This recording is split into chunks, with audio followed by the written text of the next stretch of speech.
l'idée, c'était d'être sous l'eau, à 20 mètres, dans un confort, on va dire, de camping, et de pouvoir sortir, travailler, et depuis la capsule, pouvoir observer autant qu'on le voulait le récif, tout en étant extrêmement discret. J'ai plus appris en 3 jours dans la capsule qu'en 15 ans de plongée sous-marine sur la vie des poissons, sur la vie du récif.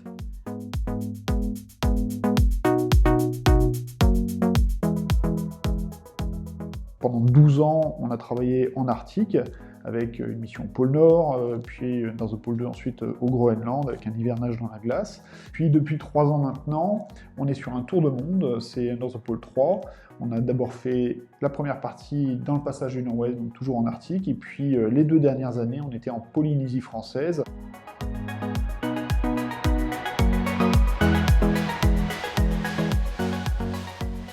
On a eu cette année d'exploration des 5 archipels polynésiens et d'une dizaine d'îles où on a travaillé sur les coraux mésophotiques, donc les coraux profonds. On partait presque d'un vide de connaissances et à la fin, on est arrivé à trouver le corail le plus profond du monde, donc à moins 172 mètres de profondeur, et on ramène la banque d'échantillons de coraux mésophotiques la plus importante au monde.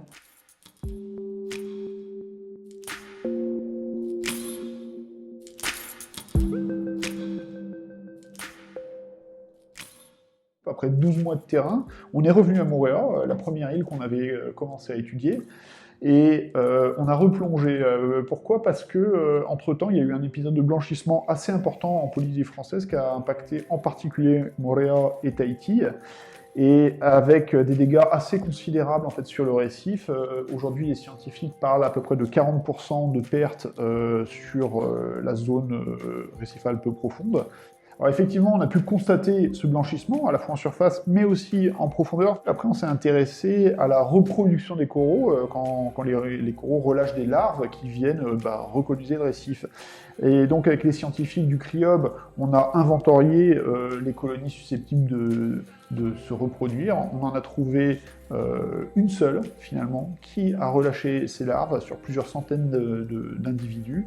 Et ça, c'est inquiétant, parce que ce que ça montre, c'est que cette année, les colonies de coraux ont consacré l'essentiel de leur énergie à leur survie au détriment de la reproduction. Et donc, si des épisodes de réchauffement des eaux de surface, en grande partie liés au réchauffement climatique, se multiplient année après année, c'est très préoccupant pour l'avenir des récifs coralliens. Et d'ailleurs, ça va dans le sens du rapport du GIEC spécial qui a été fait cette année sur la cryosphère et les océans, qui a été publié au mois de septembre, et qui annonce une disparition programmée des coraux pour 2050.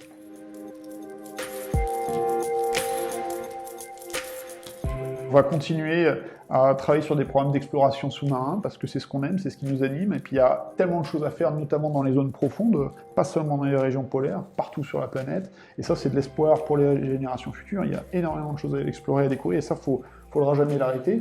Et par contre, on va le faire aussi en essayant de promouvoir une société durable, une société décarbonée, essayer d'inspirer à la fois la passion de l'exploration et de la découverte, mais tout en étant raisonnable, pour nous et puis surtout pour nos enfants.